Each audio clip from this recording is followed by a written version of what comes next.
So going back to when you were kind of starting, you were in the AWA and then you ended up in WCW. And when you got to WCW, there were characters like Oz and all these different things, and it was a very different company than where you would take it. When you got to WCW and you were an announcer, did you ever think you were going to get to the point of getting to be president?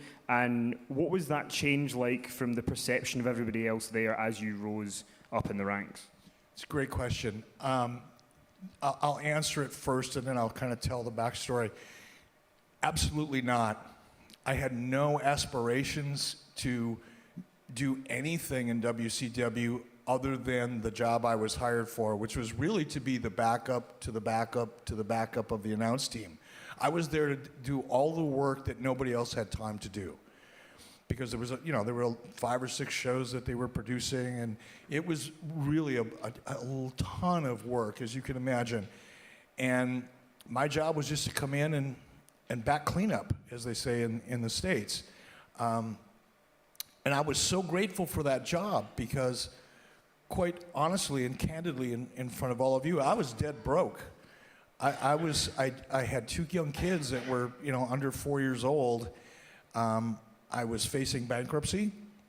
I was having cars literally repossessed out of my driveway. I couldn't afford propane, which was a fuel because I lived out in the country, to heat my house, and I lived in Minnesota in the wintertime, so you can only imagine how precarious that position was. So when the opportunity came along at WCW, I was so grateful for that job. Honest, and I'm not exaggerating, I'm not trying to be overly dramatic.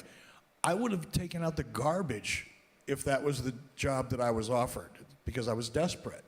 So because I was that desperate, I was so grateful for the job itself. I had no aspirations for anything other than to make sure I worked hard enough and I was good enough to hold on to that opportunity, because that job opportunity at that moment was a life-changing opportunity, not just for my ego and not just because I wanted to be in the wrestling business.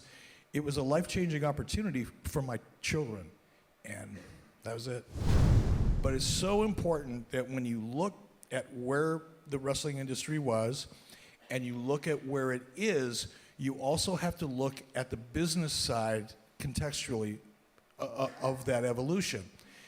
Here's what I think is the truth. Doesn't mean I'm right. But the business is still an advertising-supported business. Without television advertising, the business wouldn't be where it is today. And when the advertisers dictate, because they do, they have the money. They are the lifeblood. When advertisers dictate what's acceptable and what's not acceptable, you have 2 choices.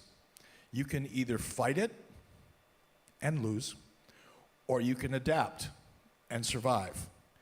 And even though reality and the Attitude Era and a lot of the crazy stuff that we did and Nitro and all the things that we did that elevated the business to such a high level, both from the WWE perspective and from WCW's perspective, those things were phenomenal. They drew so much attention to the business. But when advertisers feel uncomfortable, you got to make that change. So I applaud WWE for adapting and overcoming that challenge. And even though we may feel like the business isn't what it was back in the day, and I've heard that ever since I spent like 10 minutes talking to anybody in the business about the wrestling business, I've heard guys like Ole Anderson and others that I won't name. It's not fair because they're not here to kick my ass. But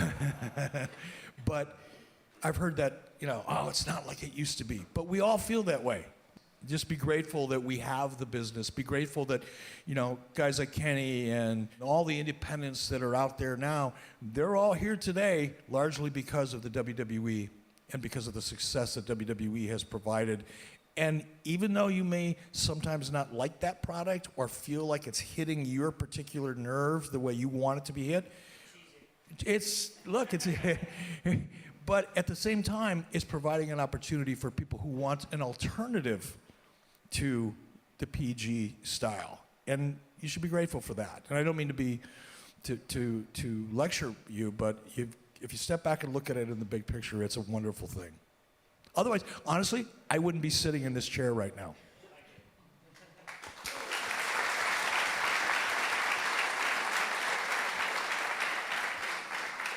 So when you took over WCW, the big get for you was Hulk Hogan. That was the thing that changed it all.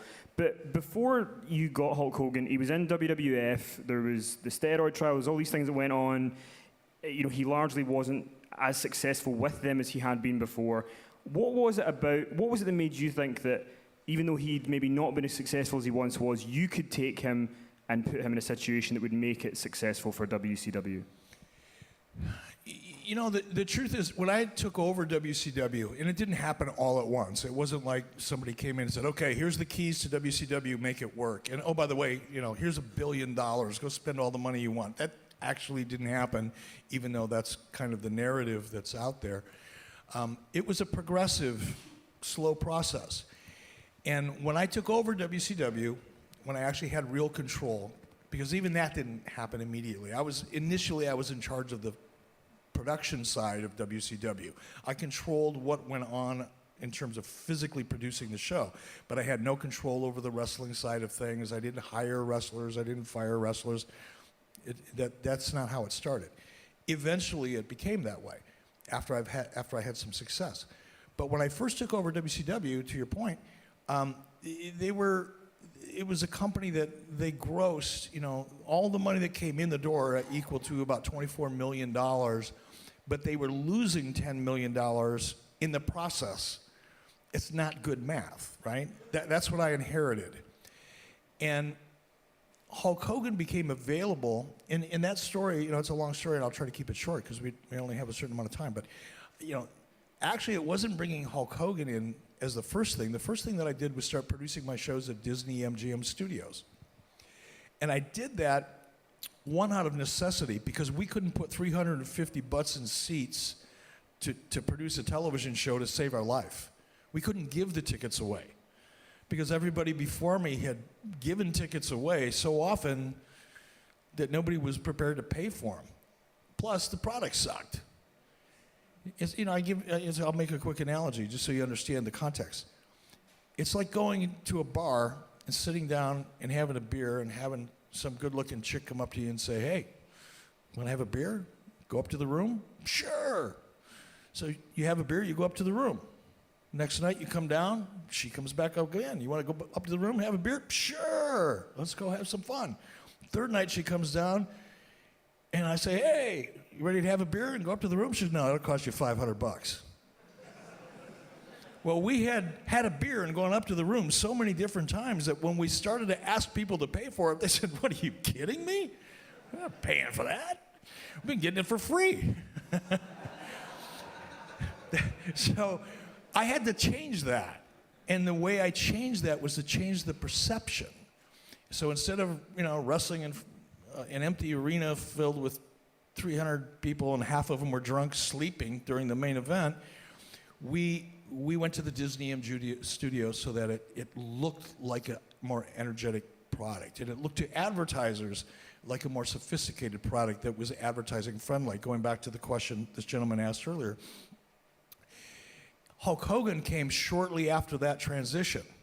And it was the same thing applied. Even though Hulk Hogan he'd gone through a lot of controversial stuff because of the steroid trial and all the negative publicity that was associated with that and WWF at that time, it was a risky move to bring in Hulk Hogan, but it was also a move that I knew the advertisers would start looking at WCW and go, wait a minute, first they went to Disney MGM Studios, that's a big brand, and now they've got Hulk Hogan, that's a big brand, so maybe there's something going on over there. That's why I brought Hulk Hogan in, and that's why he was so important and so pivotal in WCW's success. Not because it brought a bunch of fans to the business, because it didn't. His image was hurt. He was struggling. You know, it didn't really work as well as we had hoped it would in terms of fan reaction after the first month or so.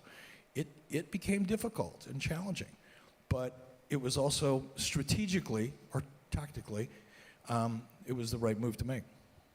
And around the same sort of time, you guys signed Randy Savage. And he, for a couple of years, had been commentating with WWF. And I would say wasted. You know, he wasn't getting in the ring as much. He wanted to get in the ring more. So he almost came to WCW with a point to prove. What led to you signing him, and did it live up for you to what you wanted it to be, and what was he like as a personality to work with? Randy was awesome. You know, and I'll answer the first part of the question before I get off into the weeds. You know, Randy was, as you pointed out, Randy, Vince McMahon, I don't want to speak for him, but as the story was told to me by Randy, Vince McMahon didn't see Randy Savage as an in-ring competitor anymore. He thought he was too old, thought the character was tired, and wanted Randy to be a color commentator. Well, Randy was a very, very competitive person in every way you can imagine. And Randy didn't like the idea of being relegated to the announce booth. He wasn't ready to retire. He was very frustrated because he was so passionate about being a performer. And that's what led to Randy contacting me, much opposite of the narrative that's out there. I wasn't knocking on everybody's door trying to steal people from WWE. They came to me. I didn't go to them. And Randy came and he said, look, I'm not ready to retire in the ring yet. I want to be active. Do you see a role? Well, Hulk Hogan was the person that brought us together, really. And I thought, what the hell? Let's give that a try. But here's the good news. The good news was Randy Savage was sponsored, for the most part, by Slim Jim at the time. And when Randy Savage came over to WCW, his Slim Jim sponsorship came with him. Well, actually, it came to me. Not personally, but it came to WCW. So Randy's contract, I believe at the time, was somewhere between $700,000 a year and $1 million a year. I think it was $750,000, if I recall. And the sponsorship that came to WCW exceeded that. So Randy was free. It didn't cost me a dime. And it also helped with the perception because now I had a national advertiser that I didn't have before. So I'm thinking to myself, wait a minute, I get Randy Savage, it doesn't really cost me anything. I get a national sponsor that makes me not only cover his salary, but I look better. I think I can figure that one out. And you don't have to be that smart, trust me. It's a really easy decision. And when Randy got in, he was a dream to work with. He was intense, he was a little unpredictable. He was an artist. No different than a rock star, no different than an actor, no different than probably a concert violinist at times, who become very protective and difficult to work with because they're passionate. Because without the passion, you can't get to that level. And if you have that passion, you're going to be a pain in the ass. Every once in a while, yeah, things are going to get tough. But it's just part of the business. But he was passionate. And earlier on, you said you were going to tell a story up here about Randy Savage, about some contract negotiations in a very weird environment. So please tell the people of Glasgow about this. Yeah, and I promise, I'm going to do my best to keep this short. So it was Halloween Havoc. Halloween Havoc was being produced at the MGM Grand Casino in Las Vegas, and we were selling it out. Within 20 minutes of putting the tickets on sale, we'd sell 15,000 or 17,000 tickets. So we were pretty hot at that time. And Randy's contract was up about 2 or 3 months after that Halloween Havoc event. And Randy, being a very smart businessman, knew that while we were in this early stage of negotiation, he had to be careful that I didn't compromise his character to devalue him in a way where he lost leverage. That's not greedy, that's not wrong, that's smart business. And Randy was a smart businessman. So we get to Las Vegas, and that was always kind of, now I was, 18 years younger then, and I'd bring a beer to the party. And when you're in Las Vegas, you get there a couple days early, you tend to be a little active and have a little fun and meet a few fans, and I was a little beat up. So I get a call from Randy on a Saturday night. The pay-per-view was on Sunday. I get a text or phone call from Randy. He goes, "Hey, brother, meet me in the room. I'm going to talk about some stuff. See you at 8 o'clock in the morning, brother." I said, oh, God, 8 o'clock in the morning? I had to reach into my pocket and find my liver at 8 o'clock in the morning. So I get to Randy's room, and I'm a little beat up, not going to lie. I was beat up. And I get to Randy's room, and he was wearing a towel. He's already, because Randy he would start preparing 2 days before. So I walk in the room, I knock on the door, he opens up the door, I walk in the room, he's in a big suite, it's pretty nice. And I walk in, and he walks back into the bathroom, which is towards the front of the room, and I walk back into the suite. I sit on a couch, and there's this giant table filled with food and about 140 beers on ice. I'm thinking, oh my God, this is gonna be it's 8 o'clock in the freaking morning. I've got to do a pay-per-view tonight. But anyway, I sat down, so Randy, and he's talking to me while he's in the bathroom. He was dyeing his beard, he's trimming it up, he's dyeing his hair, and he's getting ready, plucking his nose hair, whatever he was doing. And I'm sitting out in the suite, looking at a table full of beer, and I'm thinking, when in Rome, when in Scotland, have a beer with Randy, right? So I sit down, and I crack a beer, and I'm waiting, and we're talking, and the conversation started getting more and more real. And as it started to heat up, he calls me into he calls me, says, get all over here, brother. So I grab a beer, and I walk over, and there's Randy, stark-ass naked. Shaved from chin to toe. Chin to toe. Nothing. Nada. Which was a little abrupt. I was like, well, kind of creepy, but it's not, I've been in locker rooms before. It's not that big a deal. The shave thing was a little odd, but I thought, what the hell? He's a wrestler. That's what they do. But it was hard to negotiate that way.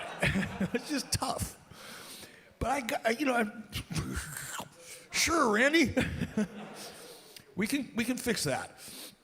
So as we're talking, all of a sudden there's a knock on the door.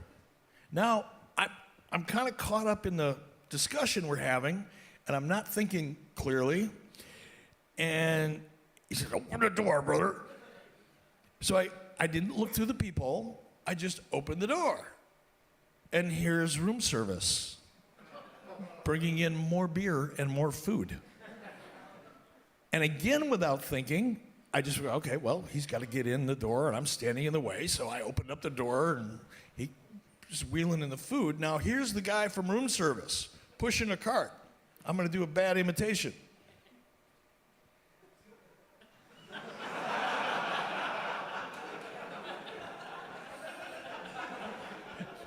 I'm thinking, oh, great. I can read this headline right now. So that's my Randy Savage story, but it was one of a number of interesting moments in my career, trust me.